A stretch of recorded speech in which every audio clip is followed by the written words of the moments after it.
I'd like to call this meeting to order. And so we'll take a roll call to make sure everybody's registered in. Is that your camera? Sure. Tony Allegretti. Present. Ricardo Diaz. Here. Scott Dossett. Here. Katrina Kendall. Here. Daryl Price. Here. Excellent. We have our crew. Let's approve the agenda. I'll take a motion for that, and then we'll come to the other order of business. Scott, since you're on the phone, you probably don't have the same access. We'll just have the regular item 3, new business, which will be the training, and then Q&A for us, then public participation. Mike won't be taking questions from the public, just from us. So he'll step out, and then we'll have public participation, and then an adjournment. A motion to approve this agenda, please. I've moved that we approve the agenda for today. Thank you, Daryl. A second? Second. Second from Scott. All those in favor? Oh, I think we need to do a roll call. Darn it. All right, come on. Tony Allegretti. Yes, I approve. Ricardo Diaz. Agree. Scott Dossett. Yes. Katrina Kendall. Agree. Daryl Price. Yes. Thank you. So we can move on to the rest. I don't see any public here. We are recording it. We're gonna need this. Oh, I do see 15 participants now. Yes, 7 other people. Thank you, everyone. I see you, see your names. We'll come back to you. So before we move on to the training, Mike, I just want to just put before you, because it's been simmering in my mind. Besides Mikhail resigning at our last meeting, we've also had Megan also resign in the last few days. She's a teacher, and I don't have to tell you how difficult their job is right now. And so she decided to step back, which means we have 2 openings. And so we need to start recruiting people to put their name in and come back to them. I don't want to say anything more, because I am just so caught up with that, overwhelmed with the fact. But here I am. I've always thought that this was like a something on the side, and now it's becoming front and center for me. So I hope that as we work together, we can make it better, and as we bring on new people, we can do our job during these times. So without any further introduction, we've met you, Dr. Schlosser, and we know you have good content in this case on a different subject. And we're happy to have you and have a discussion as we go. So I won't introduce you anymore. Maybe you should say, do you want questions through? And that way there won't be a drag towards the end. Whichever way you like is good for me. If you guys want to ask questions throughout, that's fine. If you want to wait till the end, it's your cookout. I'm just here for the barbecue. All right. Well, take the first hot dog then. Go ahead.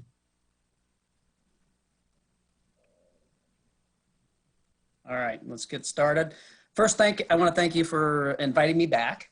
And this is a topic, along with use of force, that is very important to me. I do travel around and teach this non-escalation and de-escalation training all over the state, in the Midwest. I've been doing it for a very long time. I think it's critical, and I think it's even really becoming more critical today.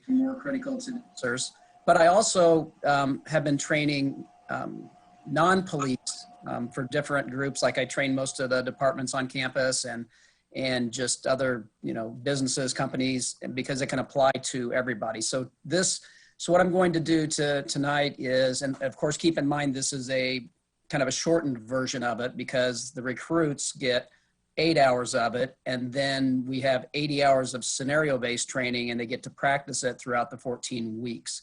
So this will be just kind of a mini version of and I will make it applicable at times to police, but also to the civilian world. So I will get started if I can. Not very technologically advanced, but I'm going to try to share my screen. Wish me luck. With you. Let's see.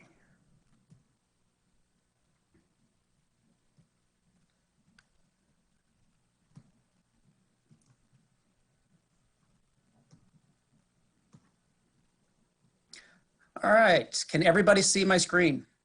Yes. Okay, good. I feel better already. All right. So what we're going to go over tonight is de-escalation training, but I like calling it also non-escalation training because how we talk to somebody to begin with can prevent things from escalating. So these will be tactics, and if you don't remember anything else from this kind of shortened version and not getting repeated scenario-based training, the two primary things I'd really like you to focus on and get out of this are the thing that we call the 5-step and empathy/deflection phrases. And if you can grasp those two concepts, then I think it would help everybody who is in a situation where they feel like they need to de-escalate or they want to prevent things from escalating. So, and in fact, I'm going to start first here with my mentor. In the late 1980s, he was my first instructor, and you know, he was my mentor. He passed away a few years ago, but this is Dr. George Thompson. He was a professor turned cop, and he studied cops for years, and he came up with something called verbal judo. And how he did that was he could see in the real world, what is it that these cops are doing where they get people to comply and things don't escalate most of the time. We know that words don't always work, right? However, that was what he was observing. And then he was observing some of the cops that were like, why is it that these guys seem to escalate things a little bit more? And so he created a program that he did not credit to himself, but credited to the officers that he studied. So I just like to give a shout out to my mentor. All right, I think I said this was important, didn't I? 5-step? All right, so we're gonna go over the 5-step. And a lot of this is common sense. A lot of the things that I'm gonna tell you, it's like you'll say, well, yeah, that makes sense, I get it. But sometimes under stress, without practice, sometimes under stress, it's hard to, facilitate the 5-step or the empathy phrases and things like that. But so the first step is if I want somebody to do something, okay, no matter what it is, I am going to ask that person because people would rather be asked than told to do something. That just makes sense. But we have to remember that as soon as you ask somebody to do something, they're thinking, well, why do I need to do this? And so, we train our officers and I train civilians that if you want somebody to do something, ask them, but then explain why. Take the time to explain things to people. You don't have to get in a hurry, but if you can set context and explain things, and the more you can make it sound like not that big of a deal and kind of minimize it, the more likely you're going to get people to comply with you. Now, that may not work. We may have to move into the next step. And that next step is presenting options.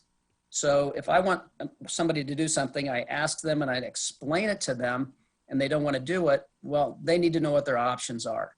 So I need to make that option, even if they don't want to do it, a good option, especially relative to what would happen or could happen if they don't comply with that option. So I'm going to explain to them, right now, this is all we have. This is what we need to do to take care of it. Unfortunately, if you're not going to do that or you're not going to comply, this is what's going to happen. I don't want that to happen for you. We are always on their side. We are always showing that empathy. We want to understand and we want to help them. So it's like right now, hey, this is all we've got. Let's get this taken care of because we don't want this to happen to you. Let's just say, this is what we've got. So, so you kind of go like good option, bad option, back to the good option. And then most of the time you will get compliance at that point. And I think that there's not a national database, but if you look at the different studies, you will find that out of all arrests, somewhere between 80 and 88% of all arrests, people do comply. And of course, we know that's not going to make the news. 2 officers go into a violent domestic or a disturbance and the person complies with the arrest. But that's what happens most of the time.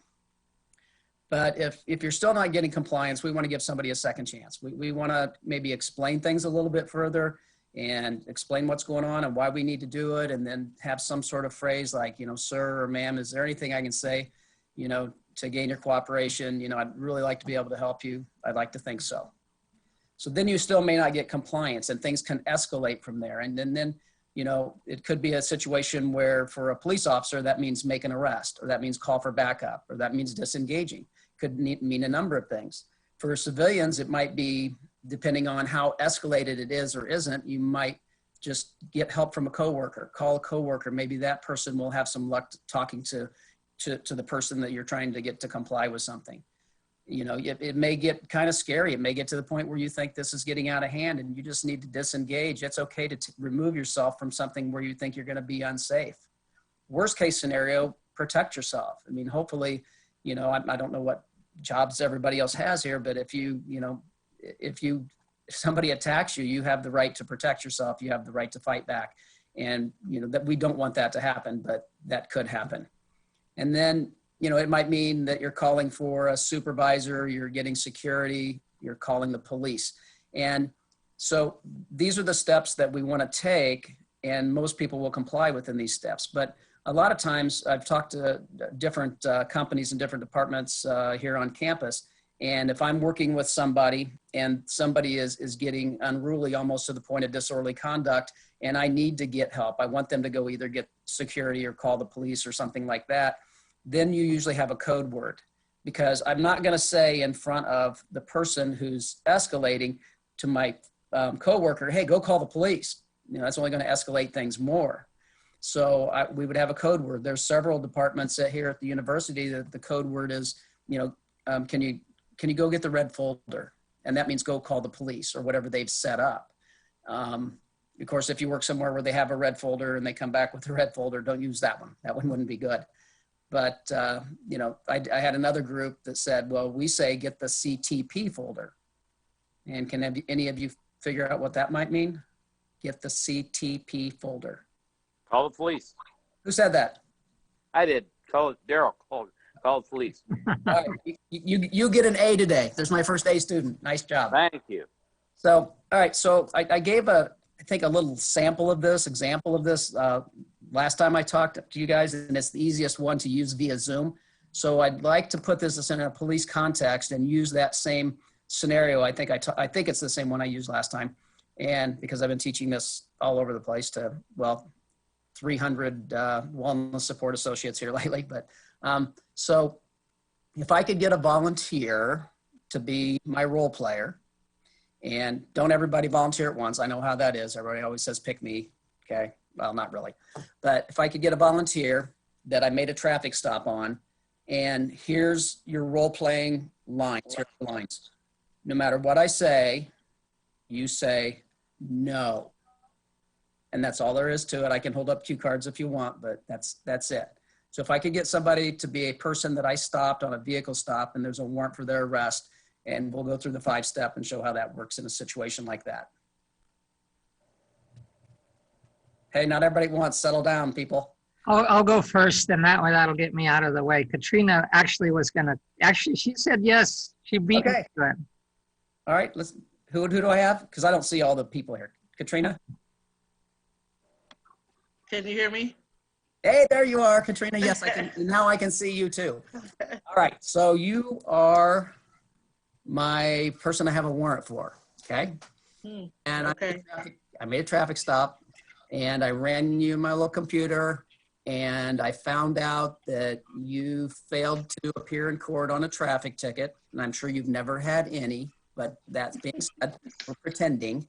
So I made this traffic stop, I ran you, and I found out there's a warrant for your arrest, and you're sitting in your vehicle.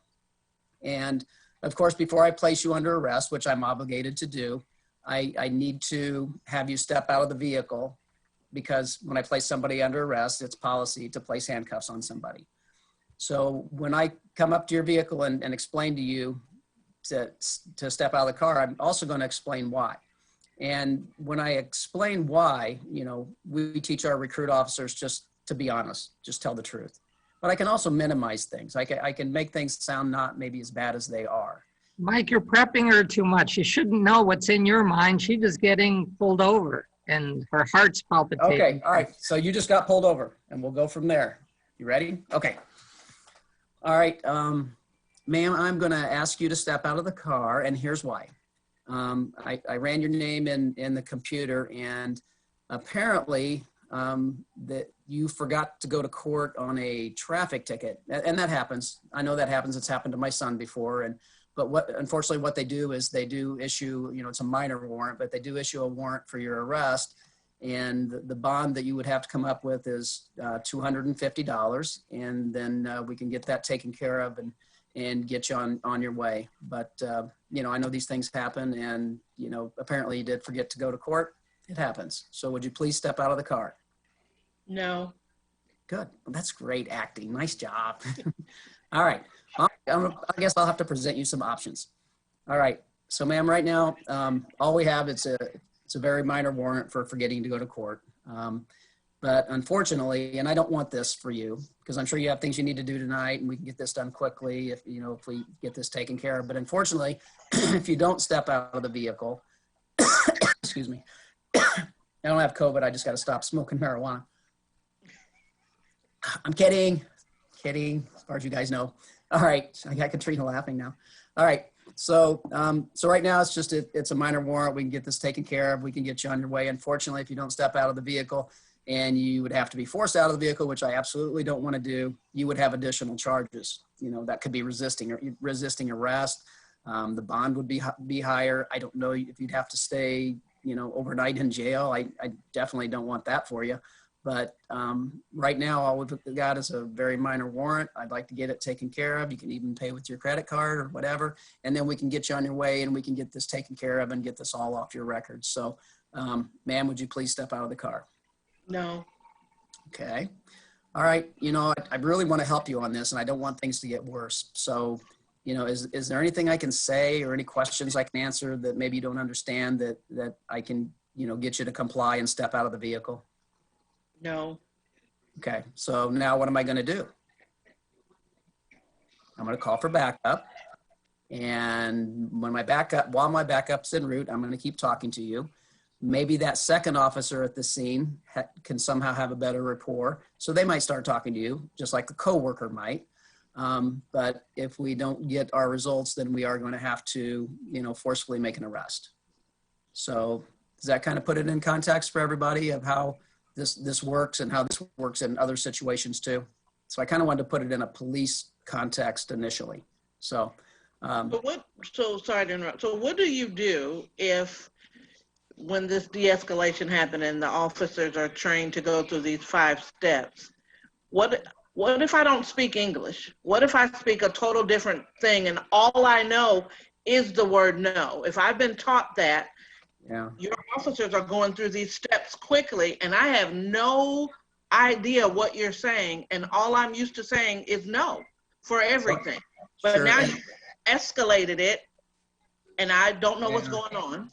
Yeah, that's an excellent question. And if I can realize that somebody doesn't speak English, and which was very possible, and then I'm going to get a translator. And luckily here, especially with like the university and Champaign County so diverse, we have translators for many languages. Since I'm limited to English, and I don't do that great, but okay. Any questions about the 5-step before I move on? So this is what we're trained locally. Are there other models? Are there other ways of training de-escalation? At the police level, I understand that on campus, there's got to be a red folder or whatever. But this is, as a police, what they're trained and what they're supposed to do is our goal here. Yeah, so there's other forms of de-escalation training, and it's becoming a big market now, as you can guess. And a lot of the de-escalation trainings that I've gone to, I try to go to as many as I can. A lot of them don't have concrete things like what to say, what not to say, what steps to say, to do. And even if let's say I don't have this memorized, I can realize that from this, I need to talk to people with respect and empathy. I need to ask people to do things like I need to explain things.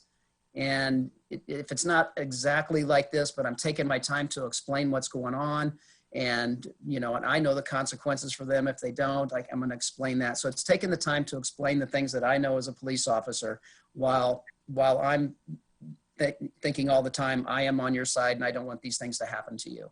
So that's the overall concept of it. And then there's a lot of other conceptual de-escalation trainings, but to have de-escalation training where they have specific, things that you can do and say and not say, it kind of varies.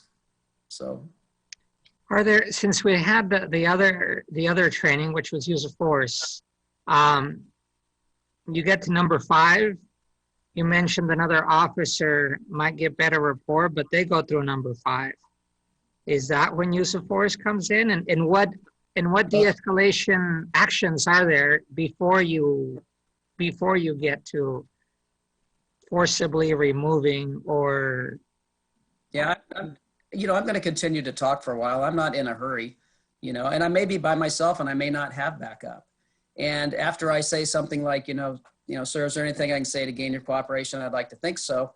It might, at that point, somebody might take off running. Somebody might attack me. Somebody might, so if I can wait for backup, that's great. But at any time during the 5-step where I'm under attack or they're running from me or things like that, at any time, I have to skip straight to number 5 and act.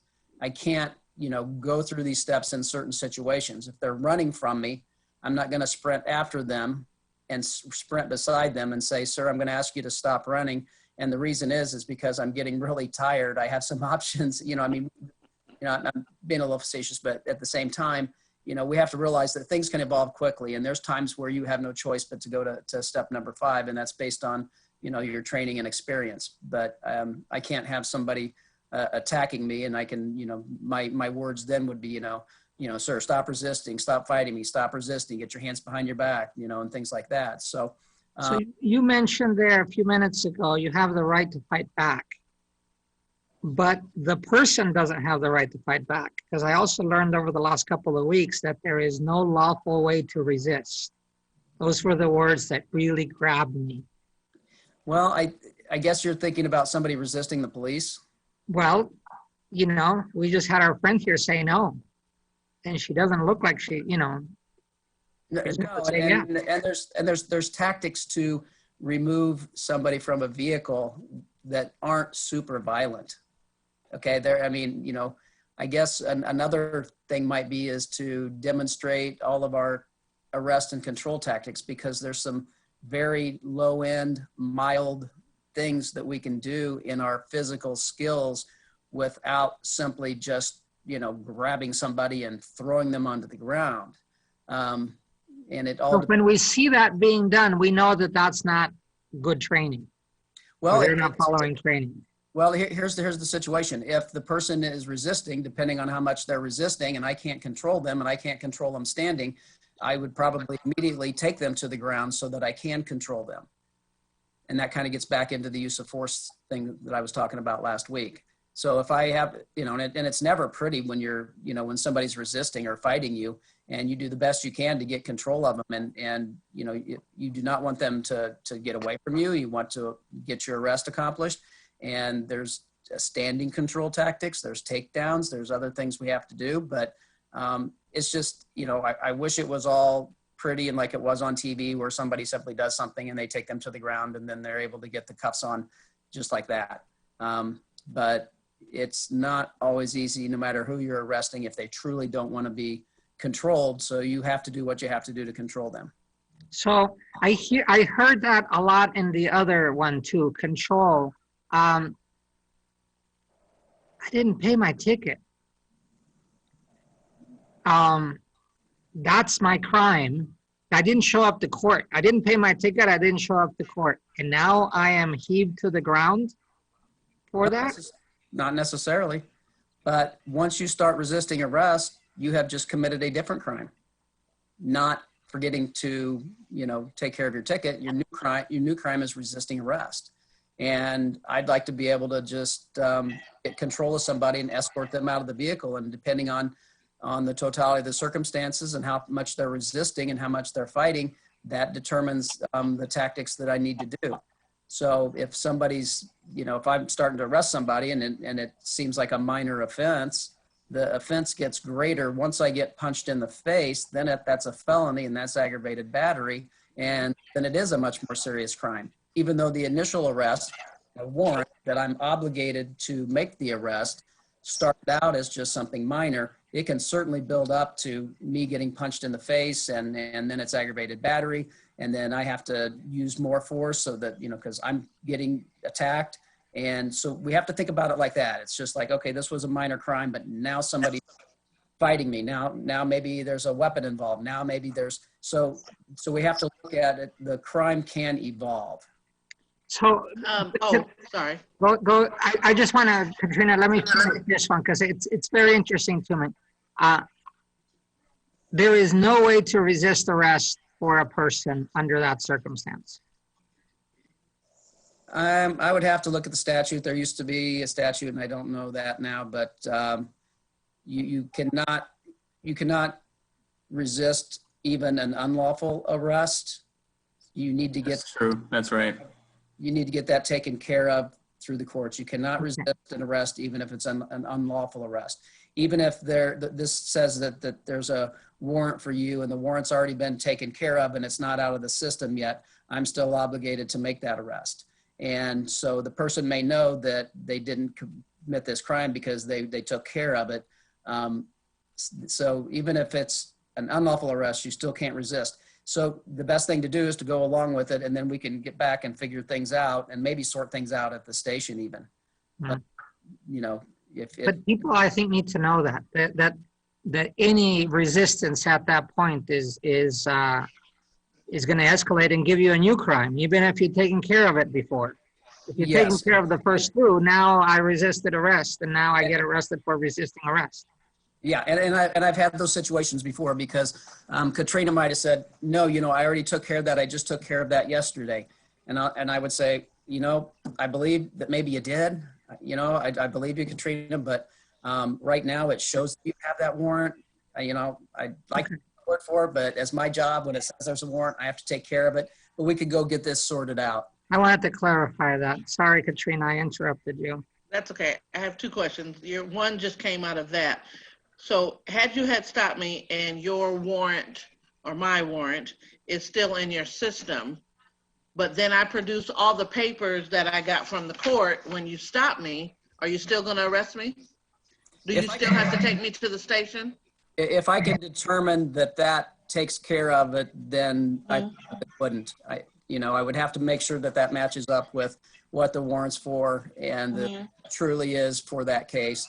And then, no, I don't. And I can, and if it ends up where you fooled me, I could find you later, I suppose, right? I mean, Okay. it's a minor. You're not going to leave the country for it. Right. My other question is, when you are teaching the police officers or the question at hand, even though these are wonderful and a lot of times, sometimes it's almost like a recipe where you have steps, but you've done it so many times, sometimes you skip a step. Do you have statistics where you might have an officer go from 1 to 5 and skip the steps in between?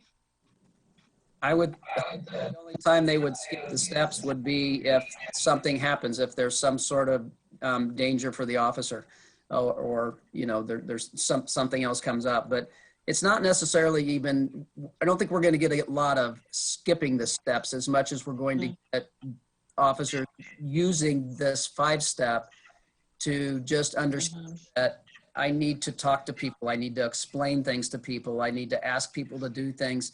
And it becomes very common after a while. And, and most police officers are very good at this. It's just, knowing that the consequences if you don't. So it may not be like, here's step one, here's step two, here's step three. It's just like, you're talking to people like a normal person. Right. I think it's just that in our community, when you listen to those that have have had a negative impact with police officers, sometimes it's things that they don't know and don't take the time to answer the questions. But then when they are retelling the story, sometimes even bystanders don't get that, hey, is there something else that we can do? This is the reason that I stopped you. Sometimes, and I have been firsthand in that, you don't get these steps. So it's good to know that there are steps that they're supposed to be taken, and when they're not taking, how a person can politely and correctly and lawfully respond to what's going on. So I appreciate that. Yeah, and I think it's important to understand too that, and we're going to go over this a little bit later, but to understand that officers need to be professional at all times, and calm and talking to people. And one of the videos that I use on how to do everything wrong, and is everybody on the board familiar with the Sandra Bland case, I assume? Don't assume. Okay, so the Sandra Bland case was the officer that stopped a female for a very minor violation. I think it was failed to signal or something like that. And Sandra Bland was stopped, and this officer The Texas. started out okay, but he took things personal, and you can't take things personal. You have to remain professional. And it is my opinion that things got suddenly worse when he was angry with her because she would not put out her cigarette. And I'm thinking, my gosh, just let her smoke her cigarette. Give her her warning ticket for her minor violation. And that officer escalated everything. And just kind of on a side note, some of you may know who Sharon Cooper is. That's Sandra's sister. So on a side note, I was involved in a panel discussion, and Sharon Cooper was on the panel. And I had the opportunity to talk to her before, after, and have a couple more conversations with her later. But before the panel discussion, I said, this is what I use and this is how I use it in my class. And I had just taught it that day. I said, are you comfortable with me, talking about that? And so I did. But she was very impressed the way the University of Illinois Police Training Institute trains in de-escalation training, trains in vehicle stops. And I actually did got a little spot on Al Jazeera and a couple other things where I was able to talk about what we do based on her being impressed about what we do. So, any other questions on the 5-step? Apparently not. Okay. All right, so this is a part that's difficult, and really a lot of police officers that are experienced and used to having people angry are good at staying under control. Experienced officers, good experienced officers that, it's just, they realize this is my job. I'm getting yelled at. I don't need to get angry back. But I would say for my advice for, civilians would be, non-police, would be to slow down your breathing. And I don't know if any of you are familiar with, mindfulness training, meditation, things like that. I'm not saying stop and meditate, but there are certain breathing techniques that have been proven scientifically that will lower your heart rate, reduce your blood pressure, and reduce the stress hormones in your body. And so sometimes just taking those slower and deeper breaths will help you stay under control, because it's hard to stay under control sometimes in those, very emotional situations. All right, so we have something called professional face and personal face. And the thing is, we don't want to take things personal. We have to remain professional, and because we have to remember who we're representing. And sometimes when one person within a profession does something that's awful, it reflects on the entire organization. And that goes for any job ever. That goes for, teachers, doctors, whatever, people that, we need to remain professional. So, the police officer is representing their agency, they're representing their supervisor, their chief or sheriff, they're representing, the whole community, they're representing themselves, they're representing their family. And so we cannot take things personal. We have to remain professional. So we have to remember, and in policing, I'm representing, if I do something wrong, I know I'm representing all police everywhere. So it's important that we remain professional, because we know if we don't, that's only going to escalate things. And I think what we need to remember is that, if somebody's angry and yelling, okay, and yelling at me, maybe even saying things personal about me, Schlosser, you short little bald, blah, blah, blah, or whatever. I mean, they're angry and they're cussing and they're yelling at me. They're probably angry at the situation. They're probably angry at themselves, and it's, or just maybe of how things are today, in society. And they don't know, may not know you personally. They may not know Officer Mike, as a person who's kind of a silly guy that tells dad jokes all the time, and is a dad and a husband and a son, and I like the same things other people like, and my my sports, my Bears and Cubs, and they don't know me as a person, that I am also a citizen. And I don't know if you can tell that I'm a Bears fan, but back over my shoulder here is a picture of Walter Payton, if you were wondering who that was. So if we realize that they're not angry at us, I can say to myself, Mike, that sounds like they're angry at me, but because of my training, I know they're not really angry at me. They're just angry, not me personally. So I don't have to take it personal, right? So we have a little saying in de-escalation, and this was created by Doc Thompson's Verbal Judo: if it feels good, don't say it.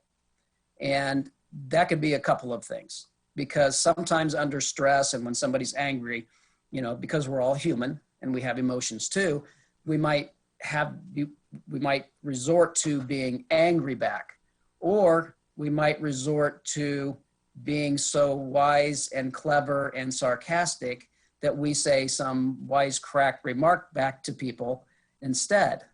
And those things can escalate, whether it's getting angry back or just saying some comment that you shouldn't say, that's just real smart aleck comment that kind of puts them in their place. So if it feels good, kind of is the slogan, don't say it. All right, so here's some. I've been teaching this so long that none of these are mine. I've had people send me things that they've said before, and I thought I'd share them with you. So here's some feel good, don't say it. Hey, how about never? Is that good for you? I see you've set aside this special time to humiliate yourself in public. Feel good? Don't say it. I'll try being nicer if you try being more intelligent. I'd really like to help you out. Which way did you come in? Have a nice day somewhere else. Or the one my son used to say to me, hey, Dad, did you hear that? That's the sound of no one caring. But I wrote him a traffic ticket anyway, so. Not related to him saying that, he just deserved it. So, but I don't have time for that story. But, all right, little video clip. Little video clip, feels good, don't say it. Some of you might be familiar with this. I can't hardly show this to the recruits anymore because they've never heard of this movie.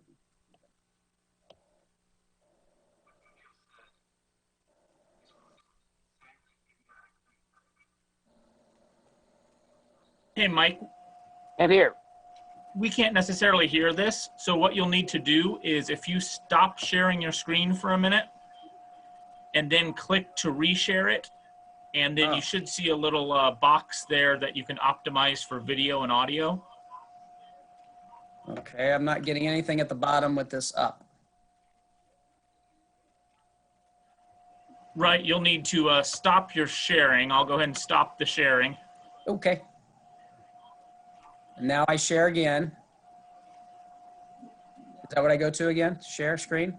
Correct, yeah, you'll go ahead and share again, and then you should see a little box at the bottom there where you can optimize it for audio and video. optimize share computer sound or optimize screen sharing for video clip? Which one? You can click both of those. Well, thank you. It's nice having smart people on board here. All right, now I go back to that and share it. Correct.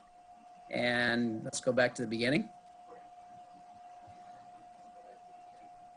And let's try it again. Thank you very much. Appreciate that.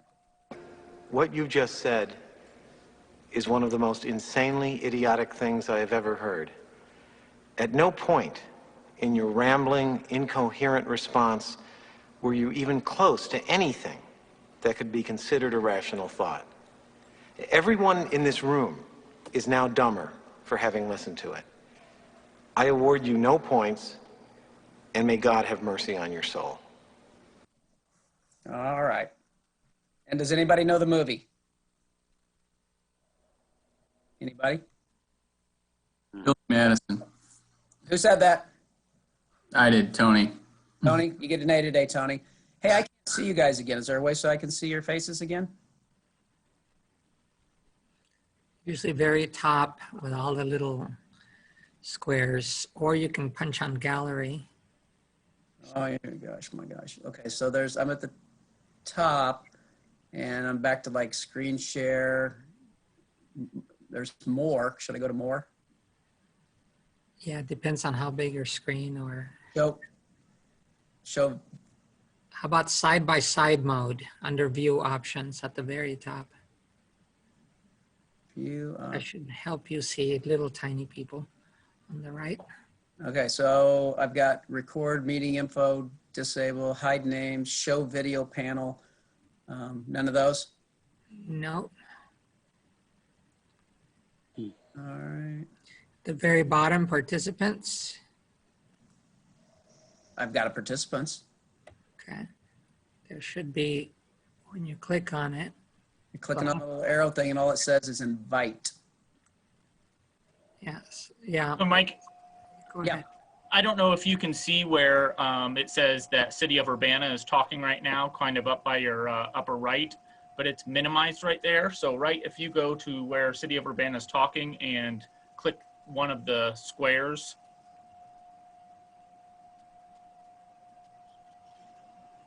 If I go to the top right, I have a stop share and I have you are screen sharing. So not all the way to the right or all the way to the top, but you will see on the right-hand side and then down a little bit from where you are. Does it say where City of Urbana is talking and up a little bit from where you are right now? No. Got nothing. Got stuff up here. Can you guys see like my little pointy thing going to stuff or not? We see your little pointy thing. All right, so do you see anything there that would look like it would help? Well, I don't necessarily see the menu options there. I just see your pointy thing going across to what's a black box. Okay, so I've got more, remote control, annotate, pause, new share, and then So it shouldn't be in that. If you click down, like on the actual PowerPoint slide, to get rid of that menu option.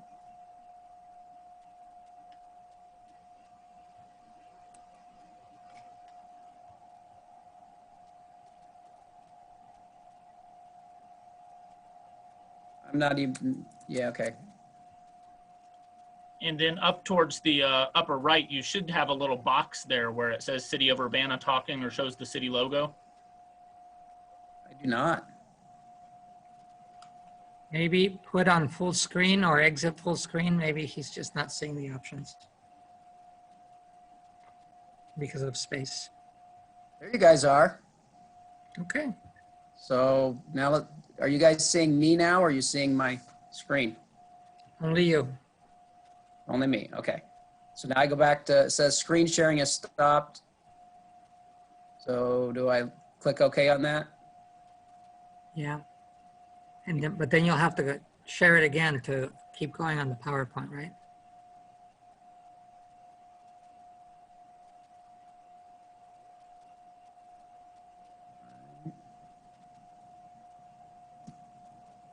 Now you're just seeing the PowerPoint. It's happened to me before. At that point, it gets really disorienting for the speaker. Well, I tell you what, I'll just have to pretend I can see you. You guys okay with that? I can hear you. No, we don't have an option. So Okay. All right. being arrested, I just have to say yes. Okay. All right. Well, we'll keep going. But can you see me in the corner? And I can't see Yes. you? Yes. Yeah, we can see you. Good. All right. So I feel better. I have a question or maybe a comment, Mike, and I want to make it public because it's funny that you were talking about the lady in Texas.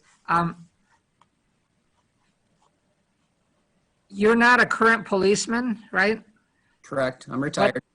That's right. But if we heard more policemen say what you said about, the guy should have, Yes. it would make such a difference. Most of us get mad when we look at those things because the video is showing what the video is showing without any other implication. But as a rational person, I see the police officer escalating it and saying, I don't say dummy. I'm not thinking police mind at all. I'm thinking the person there and what would I do? I'm sitting on the chair. Sure. I cannot imagine myself being a cop and taking it personal. All I know is that he's telling me things that are completely against what I should be doing. And yet I'm supposed to be complying because he wants whatever.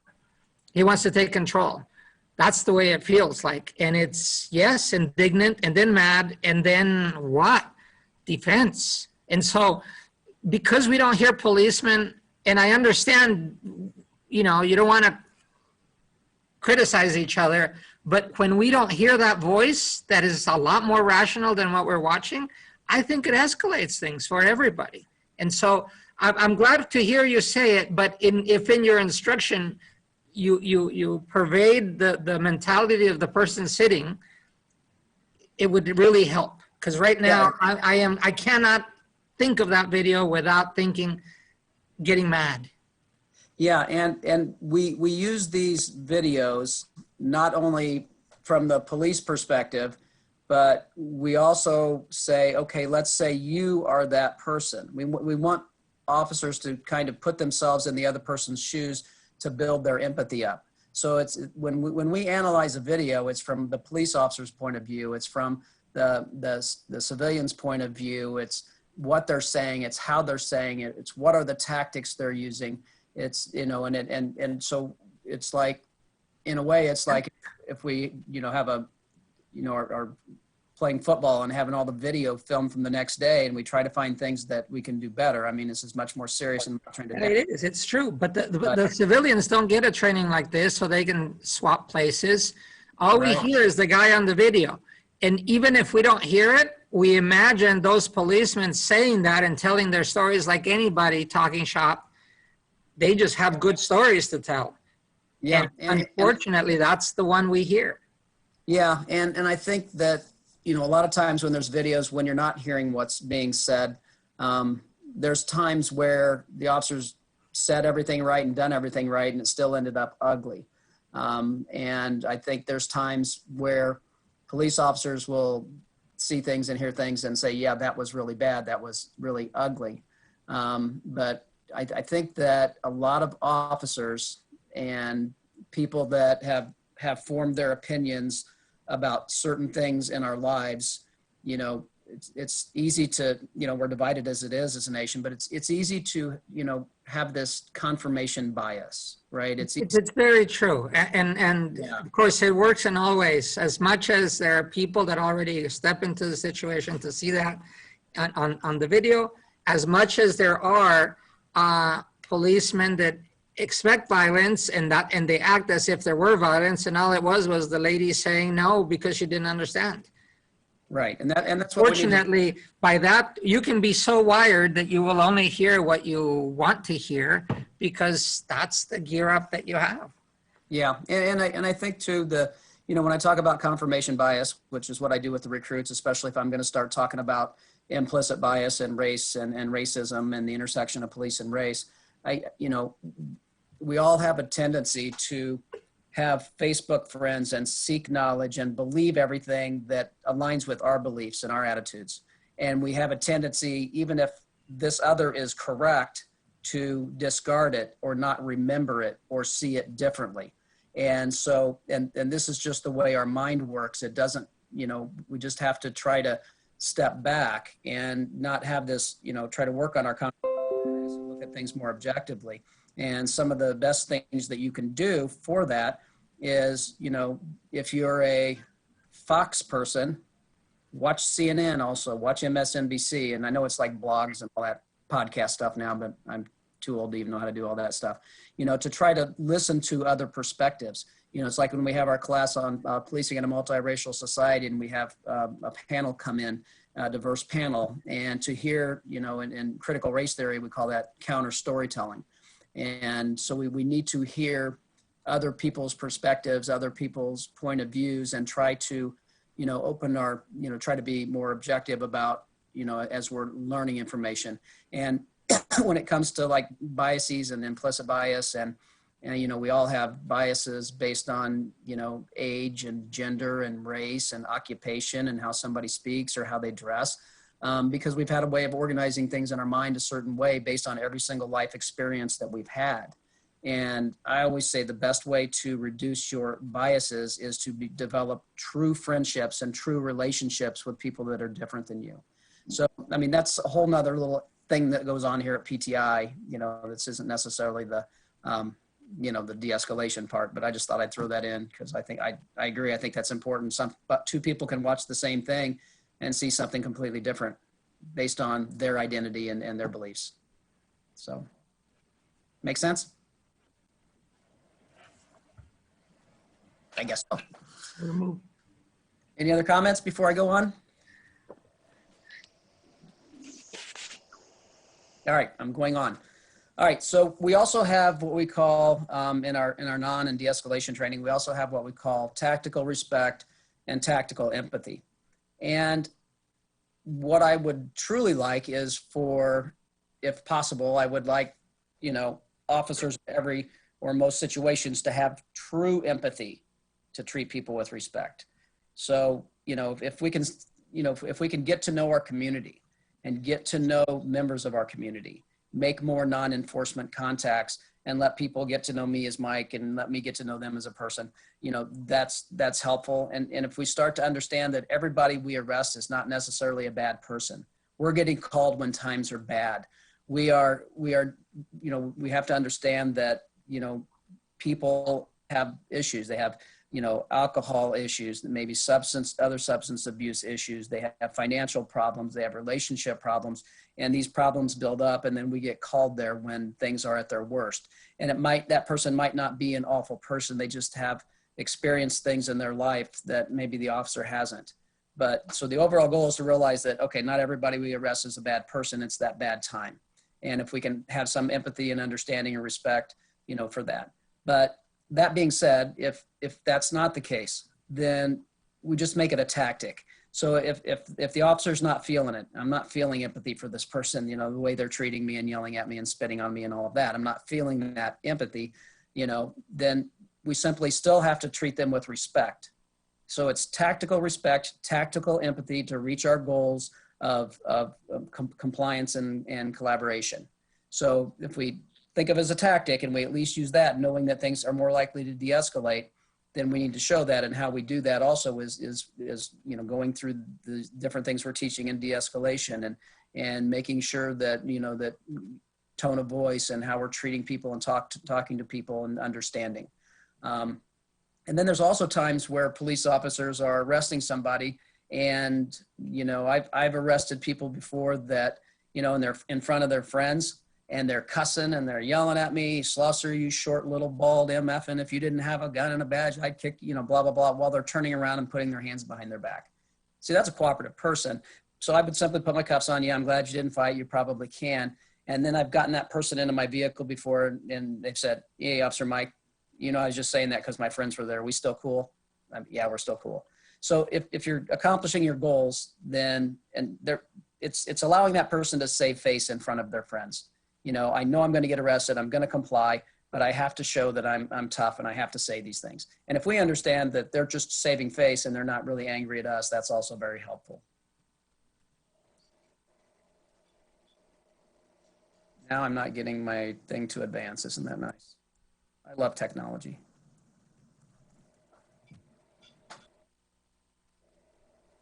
Not getting it to do anything. If it continues to not advance, Mike, what I would do is stop your sharing. Oh, I got it. I there got it it. moved. On a roll, like butter. Okay, here we go.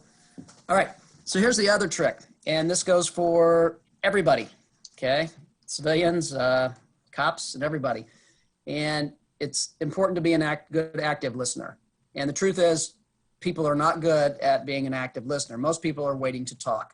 And here's how you can test that. So you're sitting around with your friends and you're having a conversation about whatever. And once you figure out in your mind the more brilliant thing you're going to add to that conversation, you've stopped listening to them. And in fact, you may even interrupt them. So it takes practice, because if somebody's angry and they're yelling and cussing, between all that yelling and cussing, they might be saying things that they're truly upset about, and you're able to pick up on that and able to start paraphrasing some things back. And it sounds like you're upset about this, and might create some dialogue. But if we're not good active listeners, and then we're not going to be able to do that. So the goal is to generate voluntary compliance, cooperation, and even collaboration. So, kind of what I'm talking about people not sounding like they're cooperating, but they are cooperating. So as long as you accomplish your goals, what they're saying doesn't really matter. Say what you want, do what I say. You can have the last word, I have the last act, because I'm not going to take it personal. They're complying with me. All right, so we also have what's called anti-peace phrases, and sometimes it's just so natural for anybody when you walk into a situation where people or somebody's yelling and upset, to simply say, hey, calm down. Well, calm down doesn't work. I don't even care how you say it. Hey, just calm down. Calm down is not going to calm anybody down. And these are just examples of things not to say. What's your problem? And I hope everybody gets this one. You people, hey, come over here. I'm not going to tell you again. And of course, most cops will tell you again, hey, because these are the rules. Now, if you're working in a job and this is the policy and you're trying to get somebody to comply, I don't want you to say, hey, that's the policy. What I want you to be able to do is, sir, the reason I'm asking you to do this is because this is our policy. And the reason our policy exists, if you can get that next step in why that policy was created, that can be very helpful. And of course, these are, business, why don't you be reasonable? And, everybody even being unreasonable thinks they're being reasonable. They're not going to stop and say, oh, Mike, thanks. You told me I was not being reasonable. Now I'm going to be reasonable. And you know what? You wouldn't understand. There you're calling somebody stupid. So you may as well finish your sentence. You know what? You wouldn't understand because you're really stupid. That's what they hear. And what do you want me to do about it? So these are the things not to say, and the calm down is, I think, the hardest for people not to say when things are escalating. So wish me luck, guys, on this one. Everybody got their fingers crossed? Are you crossing your fingers? I'm real here. Are you? Yeah. Okay. Got Yes. All right, thank you. That sounds like we're voting on something. I make a motion for everybody to cross their fingers. Let's see, here we go. I can just watch the movie with you. Excuse me. Can I get a headset? Certainly. Thank you.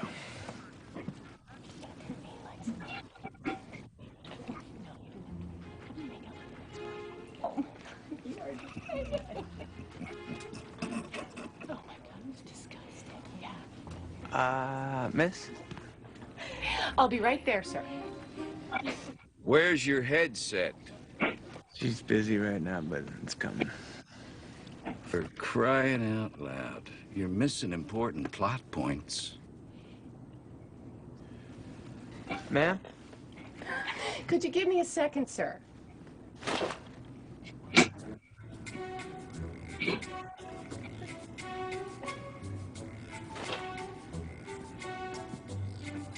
Excuse me. Could I maybe get that headset, please? Do not raise your voice to me, sir. I wasn't raising my voice. Okay, just calm down. I am calm. I just want my headset. Sir, our country is going through a very difficult time right now, and if you're not going to cooperate... I don't know where a headset ties into patriotism. Is there a problem here, sir? I don't think so. Can you come to the back of the plane with me so we can have a talk? We'll talk about what? There's not a problem. The steward is just... The flight attendant. The flight attendant keeps ignoring me when I ask. Calm down. I am calm. What is it with you people? You people. Oh, now wait a minute. I don't mean you people. I mean you people. Sir, I will not tolerate any racist behavior on the plane. This is a very difficult time for our country. I know that. I'm not a racist. I just want to watch the movie. I'm only going to say this one more time, sir. Calm down. I'm calm!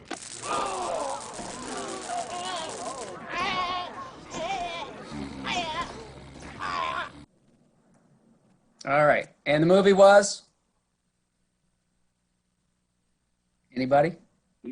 I have no idea. Nobody does? Have you heard of anger management? Oh, I was gonna say that, but I couldn't get my unmute quick enough. Oh, okay. Well, I believe you. Good so trick. So you get the A, okay? I'm not going to leave you without your A. All right. So I think when I started talking earlier, I said, if you kind of get the concept of the 5-step, right, we need to ask people, take the time to explain things and the consequences if they don't, and we're on their side. We don't want that for them. That's the basics of the 5-step, right? And then I also said that empathy deflection phrases are key. So it will prevent me from saying those things that feel good. It'll give me a little bit of time to think about what I want to say. But these phrases can show empathy within themselves. Okay, so I can say things like, and I'll give you some other examples of how to use these in a minute, but, you know, I can appreciate what you're saying. You know, they're angry. You know, I understand how you feel. You know, I can understand that. You know, I can appreciate that. And these are all mix and match. You know, I hadn't thought about that. You know, I can understand where you're coming from. You know, I believe that, and I can appreciate what you're saying. You know, I can see you're upset, and I can understand that. So we're showing this understanding. We can appreciate where they're at. We're showing some empathy. We're, you know, and a little bit of respect at the same time. So here's some more. I appreciate what you're saying, and I understand that. I'm sorry you feel that way. You know, I understand you're upset. I appreciate that. You know, I would be too. Kind of like, I get it. I would be upset too. You know, I hear you, ma'am. I understand you, ma'am. I hear what you're saying. You know, I believe that, you know, and I understand how you feel. So these, again, are not from me. They're from people over the years that have sent to me what they started using within their businesses, within their, you know, where they work. So one group just started doing this, and they said, you know, I hear what you're saying, but I'm asking you to wait in line so I can be fair to the other people who've been waiting in line longer than you. You know, I can appreciate what you're saying, you know, but we can get this accomplished a lot quicker if we can get this form completed first, and I'll help you with it if you would like. You know, I can see you're upset, and I'd probably be upset too. That's a nice one to show that empathy. I would probably be upset too, but the reason we have this policy is, and then you need to know the reason for the policy. You know, I understand how you feel, but in order to help you, and I do want to help you, okay, we're on their side again. You know, I understand that, but in order to resolve the situation, I think the best route to take is, you know, I hadn't thought about that, you know, and I can understand where you're coming from. You know, I'll bring that up to my supervisor, but let's see what I can do for you today. You know, I'd like to be able to assist you now rather than waiting. And this one was sent to me by a supervisor who kept getting called for everything. And so they wanted to things get maybe settled without having to call them every time. You know, I appreciate you called and I understand your concern. I wish more parents took an interest in their child's education. Now, these actually are from my wife, who just retired after 36 years of teaching first grade at the same school in the same classroom. And she would have angry parents calling, and even the angry ones, she would say, you know, I wish more parents took an interest in their child's education. You know, I appreciate you took the time to, you know, bring this to my attention, because a lot of parents don't take the time. You know, they're upset about the homework. So, you know, the idea of homework is not to punish, and it shouldn't be to the point of frustration, but it should be challenging. You know, there's no reason we can't find an alternate assignment. Maybe you can pick you can just pick out 10 words to practice. So Mike is still getting practice on sight words, but it won't overwhelm him. You know, I can see you're upset and I can understand that, but since you don't have the documentation with you, I'm unable to go any further. Is there any way you can bring it back in? It certainly won't take long once you do. The reason we require that is so that no one else can obtain your private information. And these have all been sent to me over the years from different groups. So that's the basic. I've had so much luck over the years, you know, using these things as a cop, that just using these deflection phrases to keep myself from saying things I shouldn't, and showing that empathy and showing that understanding, and just, you know, showing that I'm on their side and I'm for them. So now we have the art of interruption. So sometimes you're talking to people that they won't shut up. And remember, words don't always work, and this doesn't always work. But if you can make it all about them, they just may stop talking and start listening. You know, I may say something like, you know, sir, I can see you're upset, but I just, you know, I want to make sure I understand what you're telling me. What you're telling me is, and we're paraphrasing back what we're hearing because we're active listeners. You know, I want to make sure I understand you. I want to make sure this is important. I want to make sure I get this right. What you're telling me is. So anything like that where you make it about them, then there is a chance that they might be like, okay, I want to see if you understand. And then they might say, well, no, that's not really what I was mad about. Okay. So to be able to, you know, use some type of deflection phrase or empathy phrase and paraphrase back to somebody and know that I want to get this right. I want to make sure I understand you. Things like that can be very helpful. Then we have what's called tactical piece phrases. And if you just skim through those, I call those just being polite. So please and thank you go a long way. My mom taught me. All right, so when we approach somebody, whether it's in business or in police, it's always good to introduce yourself. It's good to explain your title or your position, because then they know that you're in a position where you can help them or you have the authority. And if possible, if things are going bad where you're talking to somebody at your business or your company, and it's nice if you can take them aside. And so, you know, good afternoon, sir. I'm Officer Slosser with the Ranch Hill Police Department. Can you step over here and chat with me for a minute? I think I can help you out.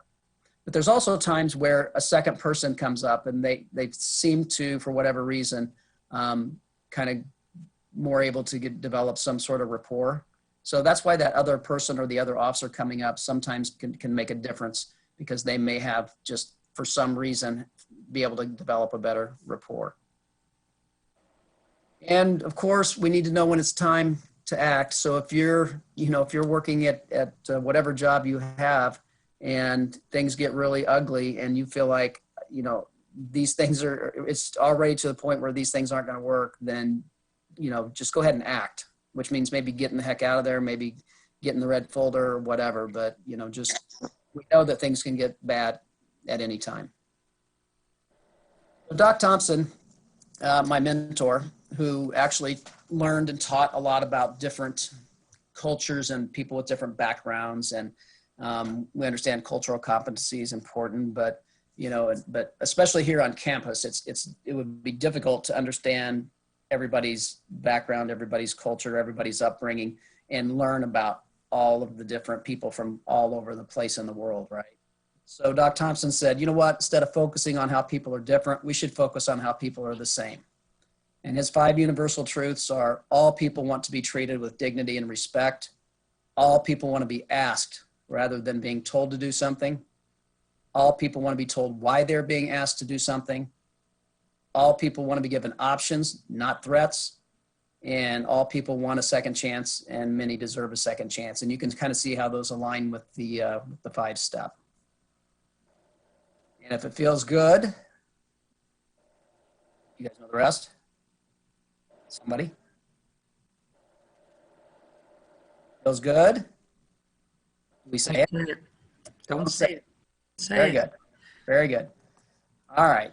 So this has taken a little bit of time. We can end it there, or I can show you a video where you can kind of hear how the 5-step works and the deflection phrases work. Do you have time for that, or do you want to? I mean, because that's the gist of it, but it's up to you guys. Short video. Tell them to speak Yeah, up, guys. I mean, I'm good for whatever, but of course I can't see anything, so I'll just listen. Okay. I wish you could see. Mike, I do want to, I'm trying to envision, learning how to be polite is, it's kind of hard to pick up as an adult. As kids, we either learn it or not. And I have to say, of all my kids, not all of them are polite. I've got to, still go back to them. But on the other hand, I'm looking at, so how do you train that and how do you bring it on to, the adults? Even if, the youngest person that you're going to have in training is what, 21, 22? Yeah, 21 or 20 if they're going to be 21 before they graduate. And I think we have the ability that other academies don't have. We're teaching this, along with wanting the true respect and empathy and all of that, but we're also teaching it as these are police tactics. Okay, you have police tactics for takedowns and control holds. You have police tactics for, vehicle stops. You have police tactics for different things. These are tactics that are going to keep things from de-escalating, and this is going to make you a professional officer. And we have the ability to practice these skills in dozens and dozens of scenarios in small groups. And it's like, so they're practicing their scenario, small groups, maybe 1-2 officers doing the scenario. And then it's also important after the scenario to have a good facilitator to facilitate a discussion. And even the small group, the people that aren't going, that are watching, they can pick up on these things. And so they get a lot of practice. And, ideally I would love to have officers practice this, periodically throughout their career. And a lot of them do, because I will visit, our local agencies and, give them updated and retrain and things like that. But, there's only... For our purposes, I see 2 reasons why this is important to us. One, we need to see what the police are trained with so that we can establish a criteria to say, and you didn't do that, or you did do that, thank you, right? Because a complaint might come in and it's hard. Once you're pulled over or you're approached by a police officer, there's a physical and a mental, emotional reaction. So it's good for us to know what they're being trained on for that reason. The other one is just that, darn it, we as regular people have little sense of the criteria that they're supposed to be applying. We're just regular people that were either taught to be polite or not, and that's the only tool we have. Not to excuse, but we just don't have that interaction, and we didn't have a mic to go through practice with. But for me, I think as I'm looking at it, I'm mentally looking as to you telling them. I can imagine that, some of them, the ones that are polite, are saying that's obvious. The ones that aren't polite are laughing. It is not unusual in trainings for people that look at the video and say, that's exactly what happened to me. Or I just saw Jim do that, or whatever else, right? So it might be interesting also for me to observe how the police trainees react to the training, blurring out faces, whatever, but just to see some of that. I want to make, in my mind, I want to ingrain that this real people are listening to this and taking it seriously, or what questions they might have or what problems they might have. I don't know. Sorry. Well, I'll take that one step further. We're very proud of how we train at the Police Training Institute. And if anybody on your board wants to come and visit and watch some of our scenario-based training, to see how these recruits are doing, we're not an academy like a lot of them where they learn everything the first however many weeks, and then the last week or 2 we bring in scenarios. Our scenarios are scattered throughout the entire academy with very simple things to begin with. They get more complex, they get higher risk as they go along, so that they've already have this framework when things get more serious. And we're very proud of how we train. And if anybody on the board wants to visit and sit in on any training, you are certainly welcome. We have nothing to hide. We're very proud of what we do. And if you do, you send me an email and I look at the schedule and find out when scenarios are and give you an idea of, you know, hey, here's some scenarios. Would you be interested in watching the domestic violence scenarios or the, you know, investigative stop scenarios or vehicle stops or whatever you want to watch? Yeah, I'd be happy to have you guys come and watch. All right, thank you for offering. I think it is important for us to enrich ourselves, especially I've never had any kind of police training except exposure. And another suggestion, and I know people on the board have done this before, but once this COVID thing gets to the point where I can start offering our Citizens Police Academy, we do that every spring, and it's 10 Thursday nights in a row from 6 to 9 with speakers in different areas of policing. And I think it's very valuable to learn more about police work in general. And then at the end of it, a ride-along is offered. I don't know if any of you have ever done ride-alongs, but you know, that's part of the program too. And you will have, police officers come in, we'll have, you know, state's attorney come in, we'll have different people and trying to learn about, you know, police training here specifically and laws and dues, you know, things like that. So So that's the citizen police training. Actually, you just triggered something that I think we members of the board need to reiterate. Our Urbana Police Department has made an exception since COVID. You know, ride-alongs are not normal. No one else is allowed, including recruits, but they've invited us to do ride-alongs. Excellent. So we are invited, and you know, you can just contact Rich and he'll direct the mail to do. We are actually required to do ride-alongs, and I find them a really good experience. Yeah, I think that's important for you guys to do, and I'm not surprised that Urbana allows that. They're very good at you know, doing things like that. So excellent idea. Do a ride along. Do more than one. Yeah, we're required several hours. Does anybody else have any more questions for Dr. Schlosser? And if not, we can take this and in essence, you know, close the tape on this one. If there's especially anything that you think that you might have wanted to hear, and leave it for the new people that will come in and watch this tape instead of getting the trainings live. Anybody?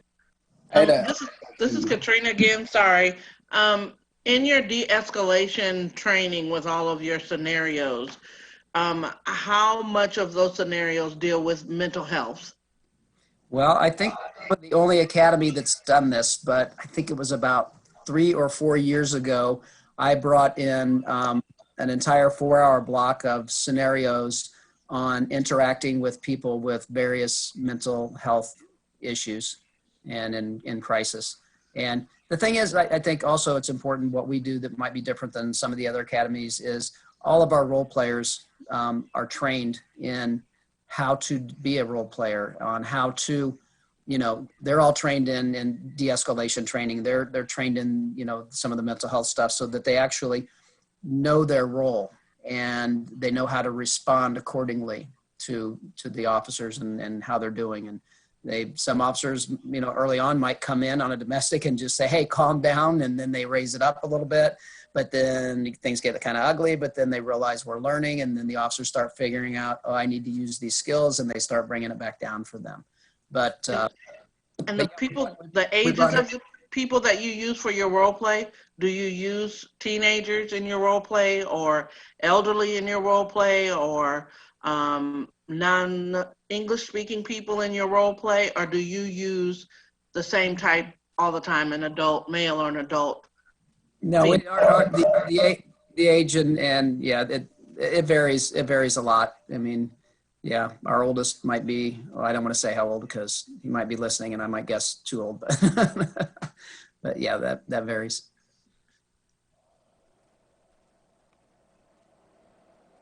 Mike, how do you measure, this is Tony Allegretti, how do you measure the internalization of this training in in a statistical way, or as opposed to just observing, or how do you measure it, I guess? Yeah, so what we do is we have our trained facilitators to facilitate the discussion at the end. And, you know, we can watch them progress, and we can, I mean, we don't really have a way to gather this data and have some empirical research on it, but we do, you know, there are red flags, and I have removed recruits who have shown those red flags and not able to pick up on this. And I've probably removed more recruits than any previous director, but the majority of the ones I remove are an integrity issue. It may be somewhat of a minor thing they did wrong, but they lied about it and they're automatically gone. You know, we have to, this is part of the hiring process. Hiring process is your interview, getting hired, completing successfully the police training institute, completing your field training program, and completing your probationary period. You have a lot of time there to evaluate people. And when they go to the field training officer, they're getting evaluated daily. And and I think the good thing about the field training compared to when I started in 1984 is that there's so much better training for the field training officers, and the selection process is so much better than in 1984, because I'll be honest with you, when I started, you know, if somebody would be a training officer, they didn't have to go to field training school for a long time, and then maybe it wasn't a real great school to go to. And, you know, maybe people were doing it for the wrong reasons. They were saying, oh, I get an extra, back then, 84 will say, I get an extra 50 cents an hour, so I'm going to sign up for field training. No, we're going to know you as an officer. We're going to know, you know, how you treat people. We're going to know how you write your reports. We're going to know, you know, things about you, and we are going to interview people, and we are going to make sure that we pick the best field training officers. So we've improved in training so much from, you know, I'm giving my age here, I guess, from 84 when I started in policing. Yes, I'm old, but still feel pretty young. Hang it in there. So I hope that answers. I guess I'm sorry, I have a question. Go ahead. Hi, Mike, this is Scott. I'm on the phone. I mean, inevitably, these systems are going to break down, and you know, you have a mix of officers that are at a scene, and everybody is hyped up, you know, looking for the gun or whatever. And no matter how internalized training is, things are, you know, there's the potential for things to get out of hand. And so I guess my question is, I mean, you've talked a lot about officers, you know, patrol people, you know, they're in the academy, so they're learning.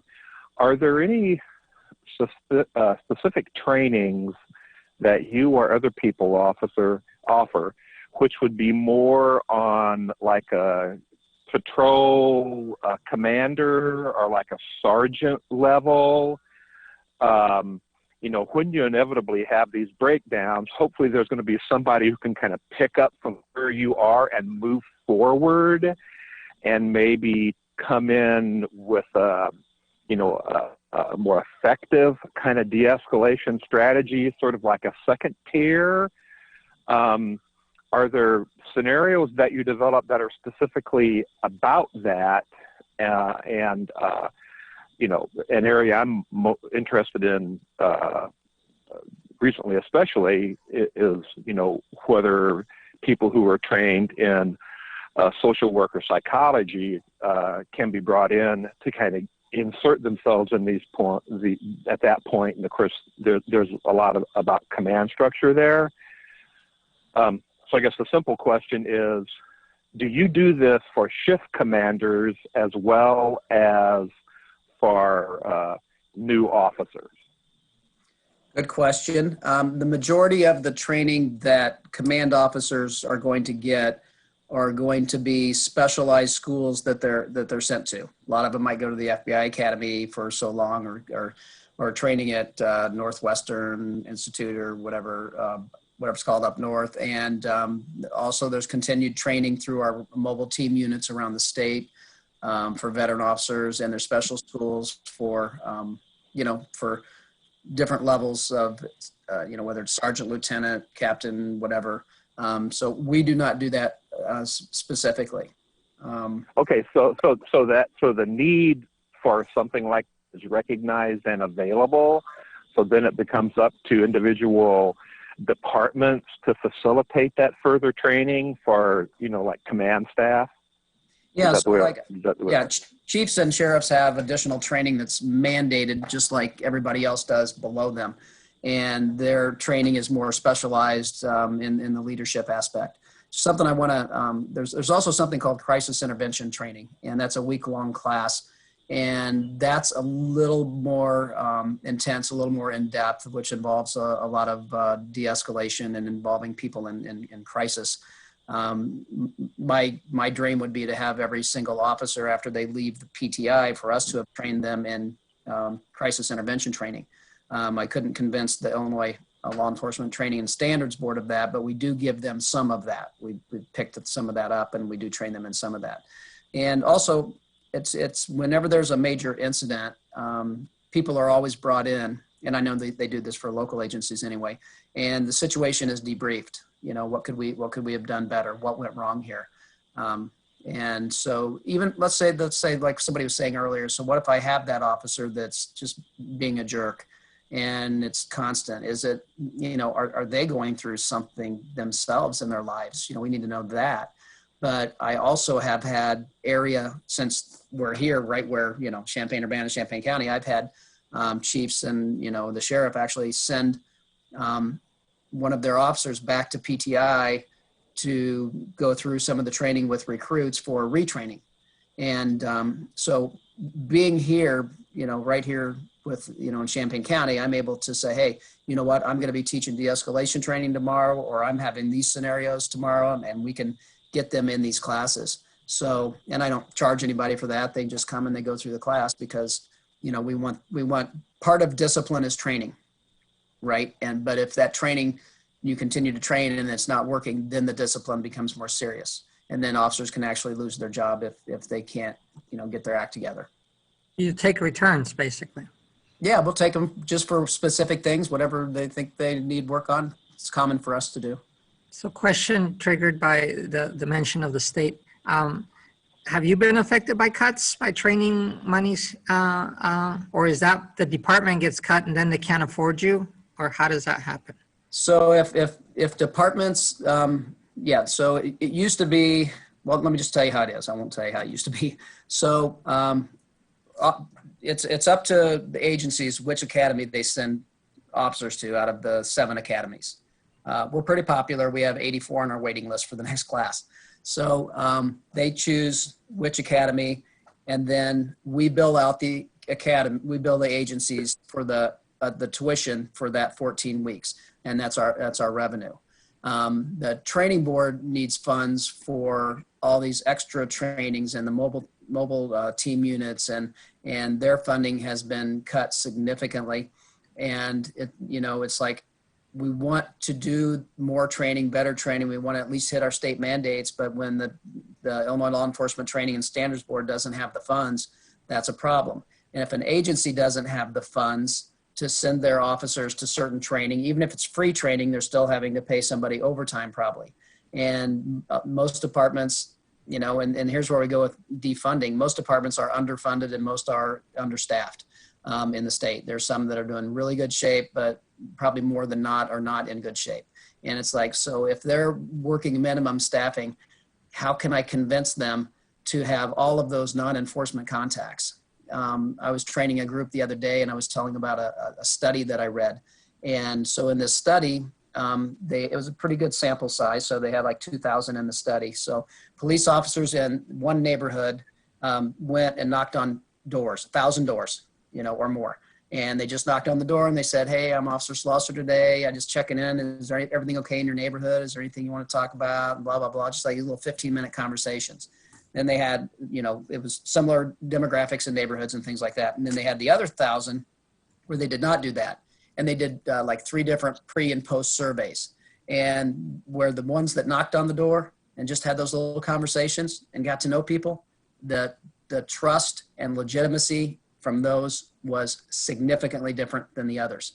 But if you don't have the manpower to have, especially during the summer, if you're really trying to go to call to call to call, when you're not on a call, you're trying to keep up with your reports, and that's just the reality of police work. So we need the funds to do the things that I think we need to do, because I think we need continued and more training and more scenario-based training throughout a career, more physical control tactics training, because the better you are at that. I've always believed that officers that are confident in their physical skills and controlling somebody, confident in their verbal skills, are less likely to go hands-on sooner, more likely to talk, because they're confident in those things. I can see an officer that cussed at, and they're just saying, hey, sir, I can see you're upset. I probably would be too. If I could just get your ID from you, I can have you out of here, and as opposed to getting into an argument. And we want so coming back to, just to understand, there's a minimum state requirement for training, and then that's what you offer in the 14 weeks.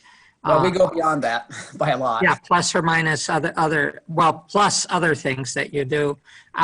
Is it fair to ask you how much would it take for somebody to pay the 14 weeks? Is it only departments that pay it or individuals pay it? It's the agencies that pay it, and I think that's probably open to the public, and I'm transparent, so it's $6,000 per recruit. Okay.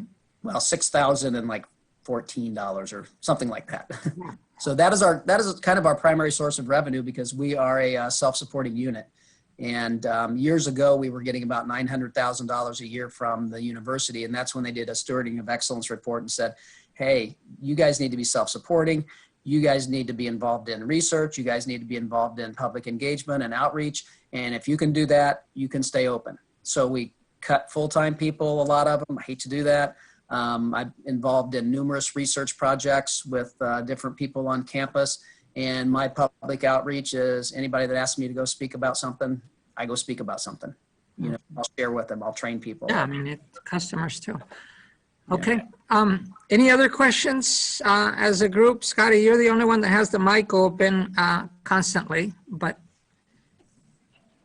if not, yeah. Okay. All right. No, Ricardo, I guess I'm fine with what we've heard, and I appreciate Mike's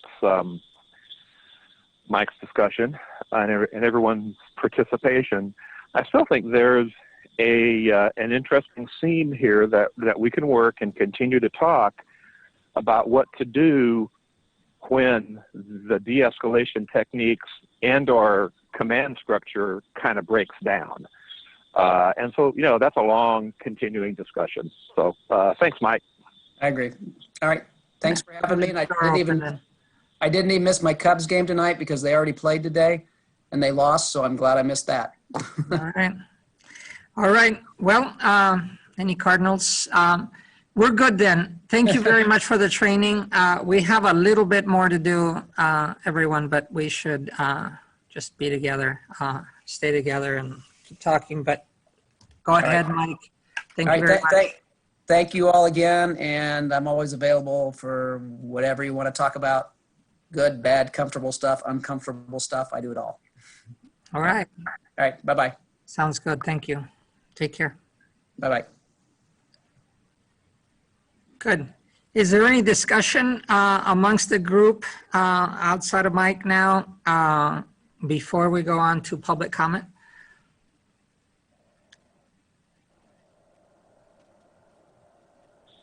I'm good.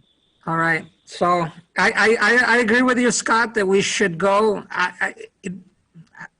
My first reaction is to say,